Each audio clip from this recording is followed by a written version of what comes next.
તમારી અંદર જે આ રખડવાની આખી ટેલેન્ટ છે એ કેવી રીતે આવી? ના બરાબર છે, સાચી વાત છે. તમે બહુ સારો સવાલ પૂછ્યો મને ગમ્યો આ સવાલ. થેન્ક યુ સો મચ, આભાર. રખડેલ જ્યારે હું નહોતો ને એના પહેલા હું એક સીધો સાદો સિમ્પલ છોકરો હતો, એક બાજુ પોથી પાડવા વાળો હતો. પછી છે ને મને હડકાયા કૂતરા જેવો એક ભાઈબંધ મળ્યો, એટલે કે કેવું ખડકાઈ કૂતરું એકબીજાને કહ્યા ને તો એના હડકવા વળગ્યો. એવી રીતે એ જે ભાઈબંધ હતો ને એ રખડેલ હતો.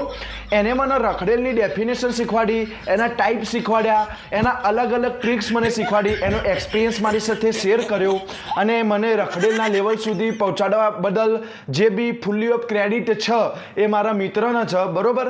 અને અત્યારે મારા ઘરમાં 5 થી 10 વાર દિવસમાં મારા ઘરવાળા મને રખડેલ કરીને મને પોકારે છે, તો એનું પણ ફૂલ્લી ઓફ ક્રેડિટ મારા ભાઈબંધને જાય છે. તો થેન્ક યુ સો મચ મારા ભાઈબંધ કે ત્યાં મને રખડેલ બનાવ્યો, બરાબર.